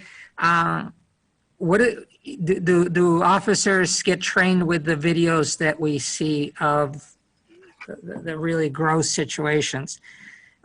Probably. But do we even take that up ourselves? We're doing it personally just because, we accepted to do this and it's high in our interest. I don't know, but maybe we can come back to that. Ricardo, is it possible to get the training materials? Because I would like to think that what we were presented with today is not what the officers are getting in some respects. I mean, I know he walked us through it, but, this seems very much like a community relations thing, like he described. Yeah, very much. As opposed to the technical things that I think may be useful for us, especially if we're reviewing a video or a body cam. Yeah, I agree with you, Tony. If this is it, then we can form judgment. But if we don't know if this is it, we cannot, but we should. I think one of my interests is to triangulate. I think both from the public perspective, but I think it's just a good practice in this case to triangulate. And I can ask, and I will ask, I put it on my list, but I think the other thing we can do is one of us ought to go and take him up on his offer to go to the scenario training, go to this particular training and see as he offers it to regular officers. I don't think it's insulting when somebody double checks on me or takes me up. And on the other hand, I think it's good relations to be confident that we're getting the full version, especially as we see cases that are related to it. Each one of us, has only done a certain part, but we can inform each other. We don't all have to go to everything. So if that's okay, I will ask to see or what of the training materials is available to us, and then if you don't mind, we'll take the next step but we should be exploring who can go. I don't want to burden our group too much, but we are in difficult times, and I think we all remaining can look at it and say no thank you when we can't. That's just natural, and we shouldn't feel bad about saying no thank you when our limit has been reached. But in the meantime, we'll look for these opportunities. So I've put down training materials on my list. Ricardo, one more thing. I'm sorry. We have Aaron in our alley, and they're telling me they're going to cut my power, so I'm going to be... All right. Go forth. Record. All right. Sorry. This is unplanned, but... We do what we can. Humans okay. first. All right. Go ahead. You'll miss this part, but I think it's time. We have had several people patiently waiting, one with their hand up. And so we should do, just make sure, Jason, are you ready for the back, or is that Tamara? I'm not sure who does the... Yeah, I'm ready. Okay, you're ready. We'll do 5 minutes. I've never believed that we have to have limits, but everybody wants to go home, so we should use the clock as an aid as long as we're having a conversation that is time well spent for everybody. But make sure everybody then, if it's looking badly as far as time, call it, and we'll negotiate our way into that. So. Jason, Christopher, you're the first one with your hand up. If you'd like to make a contribution, Mr. Hansen, Christopher Hansen, and yes, let's do the clock just as a stepping device. And mic is open for you, I think. Hi, can you hear me okay? Yeah. Okay, great. My name is Christopher Hansen. I've lived in Urbana for 18 years. That presentation was absolutely terrible. I feel like my evening has been wasted, and it wasn't clear what anyone might have actually learned here. I think we should all realize that Michael Schlosser is really just a public relations clown for the police. He likes to use stupid little jokes and these dumb videos to try and charm people. But if you really listen to the content of his presentation, he is presenting something that either does not represent how police actually operate, or he fails to realize when police are doing something morally wrong. And it's all just a puppet show to distract you from the rampant corruption within our police system. In Schlosser's Get Out of the Car setup, where he engaged with Katrina, that was really just Schlosser being in imagination land. If Katrina repeatedly said no to getting out of the car, the reality is that there's a good chance that she's going to have her shit smashed up, and that officer is going to get revenge on her for having his ego damaged. I went through this situation with Champaign police and U of I police, and in less than 60 seconds, simply for asking them to identify themselves and asking why they pulled me over, they smashed my window and dragged me out of the car. They refused to identify themselves. They refused to tell me why they pulled me over. And even Chief Cobb agreed that the officers did a good job employing violence before using words. In the Alea Lewis incident, she received no explanation for why she was being attacked, and I didn't see any de-escalation there. The reality is that police love to use violence. That's why they sign up, apparently. And the other reality is that Schlosser seems to have no idea how local policing actually works, and that's why tonight's presentation was such a waste of time. All Schlosser did today is show how police frequently escalate a situation, from forgetting to pay a traffic ticket to throwing someone on the ground and charging them with additional crimes. Schlosser actually thinks this is a reasonable and sensible outcome. What Schlosser said about, someone possibly, having a false arrest and then, oh, we'll get it taken care of at the station later, that is absolute horseshit. Once those cuffs go on and you are forcibly taken to jail, that innocent person is now damaged. They're damaged physically and they're damaged emotionally, and they damn well be ready to get damaged financially. This isn't just some little chat. This is a destructive force in this person's life. The police are actually incentivized to charge an innocent person with a crime because if they can make something stick, then it will be nearly impossible for that person to sue the police in civil court later. Once those cuffs go on, they go to jail, some charges happen. Even if the charges are completely wrong, they better figure tens of thousands of dollars in costs to get the situation fixed, and it's going to haunt them for years and years. That's the reality. Schlosser never talks about accountability because there is no accountability. So the game we play is that Schlosser can show up and talk about how things might work, and then cops can pretty much violate all those rules and no one will hold them accountable. And we see this all the time. In fact, we almost always see the police help cover up misconduct for their police buddies. So don't let Schlosser's sales pitch trick you into thinking that there are actually checks and balances in policing, because there really aren't. I don't think Urbana residents want our CPRB to simply become indoctrinated with the police approach that we know has not been working. We have a civilian board so that we can have a non-institutionalized voice. And so far, my impression is that this hasn't been working. The CPRB, as we have it, as well as the Police Review Board in Champaign, has had a broad failure to recognize corruption right in front of them. Locally, we have our Mayor Marlin, our City Attorney James Simon, City Administrator Carol Mitten, Vasilia Clark, Elizabeth K. Meharry, the list goes on, Bryant Seraphin, they're verified liars at this point, and it's been presented over and over. On multiple occasions, these people have knowingly made false statements to the public and to city council members and board members, largely regarding police. And to the public, it's painfully clear that these people are working contrary to the interests of the public and entirely on their personal interest and in the interests of their friends. And this information has been brought to the CPRB repeatedly, but you just ignore it because I suppose it's easier for you. And so going on to the beginning of the meeting, when Ricardo was talking about people resigning from the CPRB, and this has also happened to the CRS in Champaign, when these people resign, they always cite time constraints as the reason. And what is missing in this explanation is the other side of the equation.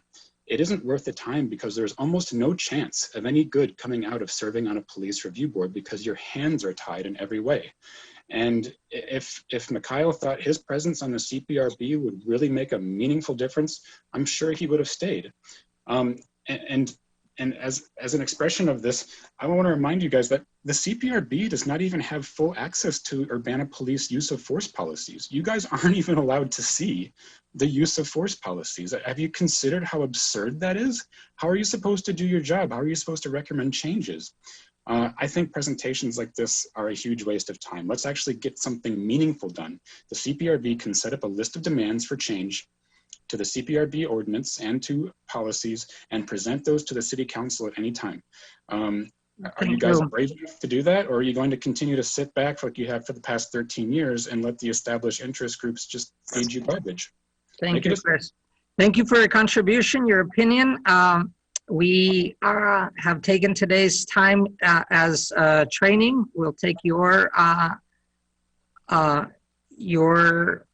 points into consideration also as part of our training. There are so many things to cover and points to make. So as we make notes and make our agendas, we will take everybody's viewpoints. We have two more participants. Tracy is the first one on my list, and then Grace. I don't know who actually came on first. So it's okay. We'll just go with Tracy first. Hi, can you hear me? Yep. Okay, this is Tracy Chong. I'm from Urbana. It was just painful to hear Mr. Schlosser's presentation today, with him claiming how proud of how he trains the recruits at the Police Training Institute, to hear him describing how impressed others are with his training. In his presentation, Mr. Schlosser is just presenting this rebranded version of the bad apples narrative. Again, instead of, oh, it's just a few bad cops, now it's not happening in our town because our trainees are well trained. They know how to de-escalate. We've got PowerPoint slides. We've got presentations on the 5 steps. It's not a problem here. Our trainees, they know how to respond accordingly. His lists, like the anti-peace phrases, are such a joke. And him saying that the 5 steps are followed because of good training is also a joke. This does not happen in reality. Residents have documented police officers using those phrases, and even phrases like in the Aaliyah Lewis case, asking her to act like a lady. I don't know how Mr. Schlosser does not see these things happening. He also seems to trivialize how the resisting arrest charge has been used to justify police officers' actions anytime their ego is challenged by a civilian. The resisting arrest charge has been used as punishment and retaliation against anyone who questions the police, is not polite, or if they challenge the police officer's authority. This is something that police officers can just use at will if they don't like the person. He was basically explaining how we've seen the situations escalate and kind of using it as an approval for escalation. And somehow, I guess it was quite terrible to see that, to hear him say that this was not a problem, and just explain the resisting arrest charge like it's something that is normal and can happen. I'm not sure how in touch Mr. Schlosser is with the conduct of Urbana Police Department officers, Champaign Police Department officers, U of I Police. Based on his comments, I don't know, I guess Mr. Schlosser is either so out of touch, or he refuses to see the truth, or he's just lying to promote the good image of the police. I guess I'm curious how presentations like this are supposed to help the board or the public when it just seems like a big community PR move. I'm glad that you guys actually brought up the issue of what happens when the system fails, because it does fail, and we've seen it fail, and we've seen situations escalate, which happens all the time here in Urbana-Champaign. And the answer cannot be that it just does not happen here, or that when it happens, it is according to policy. Finally, a comment from last CPRB meeting when James Simon said that the public has no business bringing up FOIA issues to the board. This is terrible for him to say that. It is in your mandate, it is in the ordinance that you can make recommendations and changes to City Council. So I really urge you to dig deeper and address this issue if you do see problems, and not let someone like James Simon tell you, oh, you guys don't touch this. The public has no business bringing it up to you. That's just completely untrue. Thank you. Thank you, Ms. Chong. I think it's important that we hear everyone's view about the training and about the contents. I think it betters us and to what to look for and to what to line up. 2 things just for the public. We are, when somebody doesn't follow what is expected of police, I encourage people to put in a complaint and then to go through the process of coming to appeal, because that's when we get it. And I agree too that we have the prerogative to make recommendations to City Council as to what rules we operate under. And there's right now a list of things that we're working on for that. So we have Grace Wilkin next for comments. Hello, can you hear me? Yes. My name is Grace Wilkin. I'm a resident of Urbana, and thank you for taking the time to go through this training and opening it to the public and listening to public input. While this may seem like a nice presentation, I'm wondering what it means in the bigger picture of what actually happens when officers are on duty. Is there actually any tracking or data of how often these steps are followed? I think Katrina asked a great question with that. And are there any consequences for skipping these steps? It seems like there aren't, and the problem is that officers feel threatened in certain situations and not others, and that causes it to be an excuse to justify the use of force. And this happens all the time, like with Leah Lewis and many others.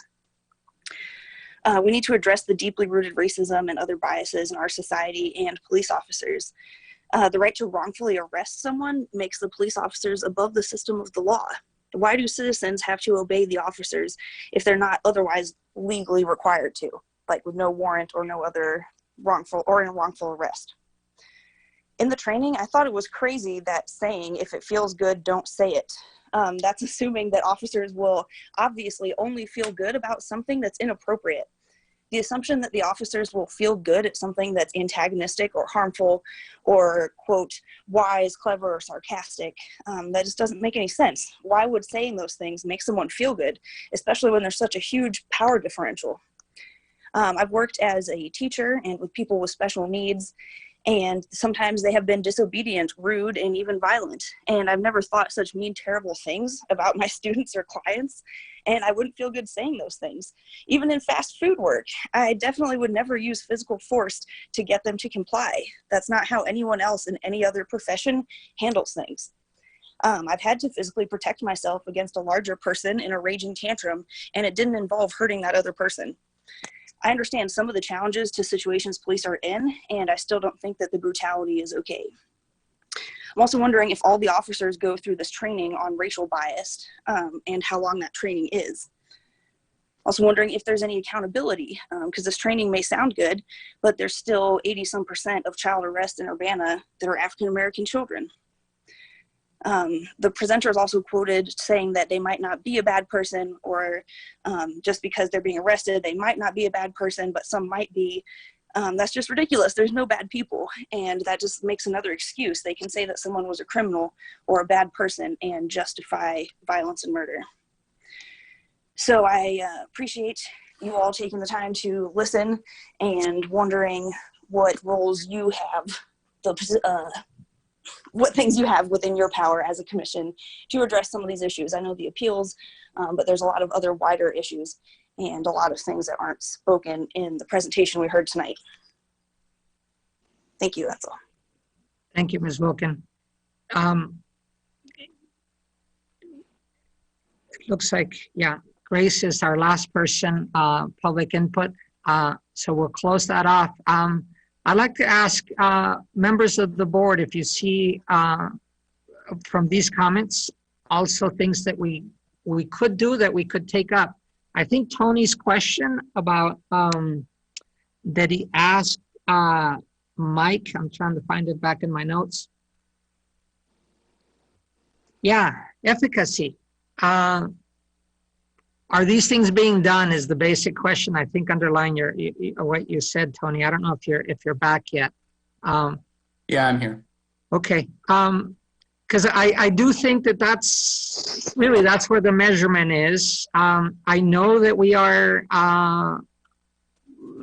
have some constraints, but for us, especially during this period, it is a wish list of things that we can ask the council for. So I always ask after you've done your research and you know what you're asking for. So I don't know if we can turn that into something that can be done. As I mentioned to a couple of you right before the whole thing started rolling, I just believe that I don't mind it when somebody double checks on me. Not, as I said before, triangulating, but also we have the net. We can do research on efficacy of training. We can do research on, these 5 steps. So anyway, that's my first stop burst on that. Anybody else have some thoughts on it?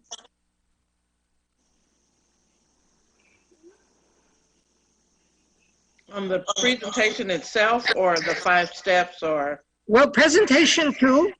Why not?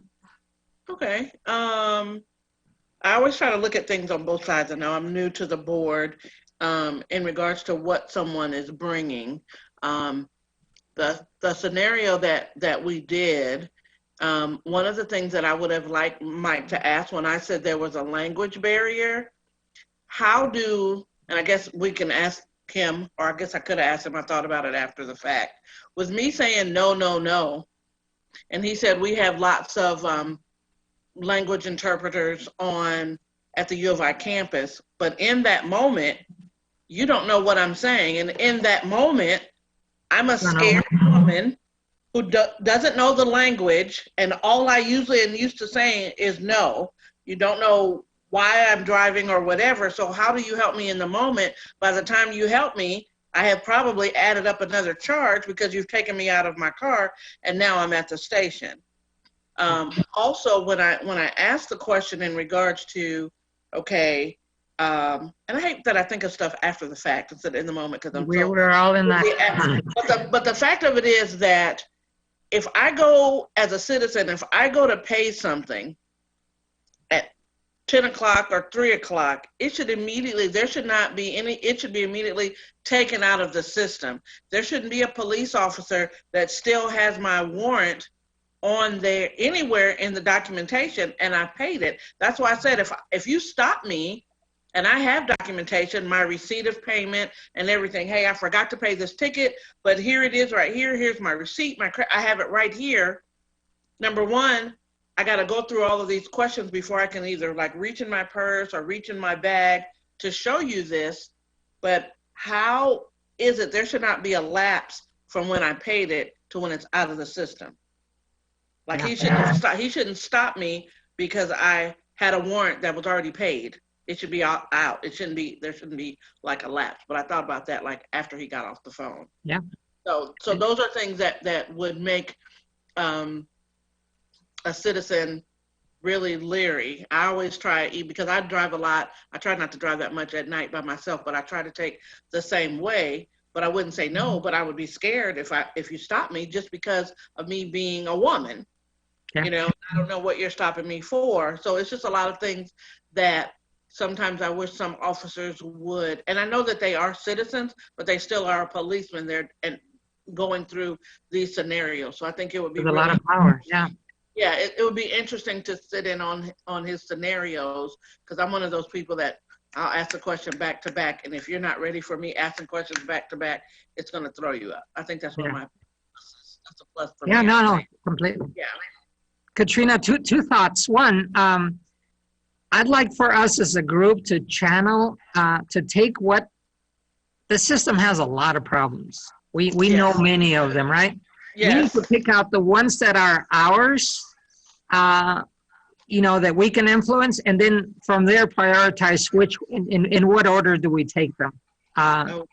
So I want to pick out, as you're talking about, some of those may be the court or their computer system or whatever else, but in the end, it translates to a bad experience for whoever's being pulled over. The other one I thought is, when the presenter is presenting, I can empathize. I do a lot of training, and I need to get through the point. And if I get too caught up on the details, his little scenario was not rich enough for me to criticize because his point wasn't really to get through. He was illustrating his points, and so I said, I'll leave it for now, but 5 de-escalation wasn't enough for me, so I'm going to look at other models. But of course, right at that minute, I just couldn't look it up so I could say, what about this model, right? Because we're living through the training. So I just like to take your situation that, as you said, the language one, and say, so what is being done? because it's what he's training on, his limits on the time, and then what's actually going on. And we need to figure out ways to either observe, are those good scenarios, and those are the ones he's using, and how real are they? So we have a chance to do that. We might not have a chance to record police, but we do have recordings of police that we could probably get to, and especially when a case comes up, to see whether they did it or not. But really, it's not whether they did it or not. Was the person treated fairly is the ultimate question. And I think that's within our prerogative. So anyway, those things run through my mind because we are going to have we do have a lot of work to go through, but we got to pick our choices, and I need your help to line them up more than we're doing. We did pick one of them for our regular meeting last time, and we're going to be we're working on it to improve even just a little document, but we are in the middle of the big questions that there's been a proposal and council has to consider, and we have an influence on recommending that. So anyway, that's just a thought, a reaction to what you said. I take my notes, but I'm barely systematizing into Excel sheet as to which ones, and then I'll share with you guys as to what I've been taking on these notes. That was on the presentation. Well, actually, on the 5 de-escalation things, you wanted to say something, Katrina, too?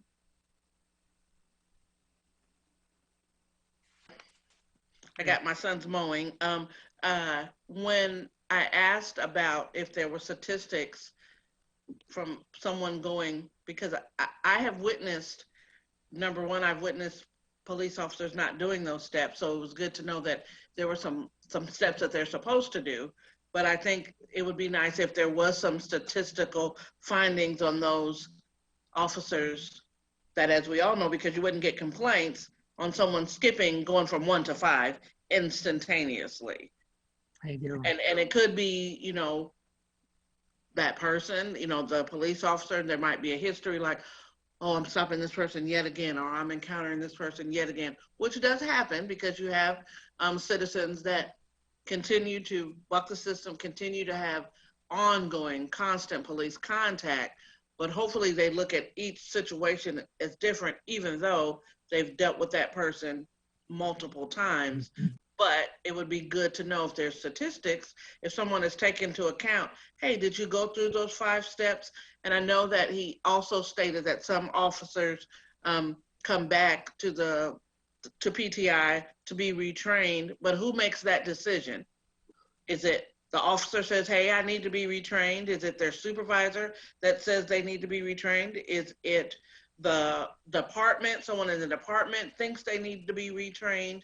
That is another question, like how does a person, who makes that ultimate decision on should they be retrained? So I agree with you and think, so what's the list of questions of things we want to know? And what data is being collected to answer those questions, or what would need to be collected to be added to what they're collecting, right? So I'd like to set up a list and open it for questions that people have on data, and then see which of those is answerable already, and which ones we feel strongly that need to be answered and institute whatever collection, and then which ones are beyond the present system's task. I keep thinking there are less than 30 patrol officers for all of Urbana, as I've learned. When you think of 30 people filling all the shifts for 1 week, it just boggles me how it's done. And I know that an answerable thing would be, well, hire more officers to cover more hours. But wait a minute, we're talking about money and we're talking about more officers. That doesn't fit into our present picture. But then how many people are paid? That ought to, out of the police budget. That ought to be a question for me that I would want answered, just to get a feel for it. Not even to criticize it, I need to understand it, right? So anyway, those kind of questions I think we ought to accumulate, put them forward, if nothing else, to satisfy curiosity, and then for us to press on which ones still need to be answered. If the data isn't there, if the personnel isn't there, there will be some that we would probably insist that ought to be answered and be made public, regardless of the present constraints. You know, there's always going to be limits, but we need to cover up. We need to cover as much as needs to be covered from a citizen's perspective. Or a resident's perspective. I like to use resident because not every resident is a citizen. Anyway, does anybody else have any other comments, or that, you know, we need to move to close today. We still have our public with us. So under normal circumstances, I think we'd come back to the topic. Today is one in which we need to move on. We have a regular meeting on the 23rd. Somebody double check me.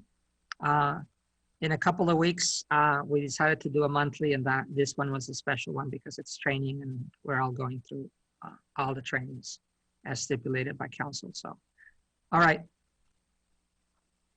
No other comments, then please make a motion to adjourn. So moved. Thank you, Scott. Second. All right. Tony and Katrina want to second that. Let's get that done. Okay. I don't know if there's staff here to I hate closing a meeting by vote, but Roll call, right? roll call. Yeah, thank you, Tamara. Here. Good. Okay, Tony Allegretti, Yes. Ricardo Diaz, Yes. Scott Dossett, Yes. Katrina Kendall, Yes. Daryl Price. Yes. All right, so we're adjourned. Thank you very much, everyone, members and community members. We've got a lot of work to do. We'll see you in a couple of weeks.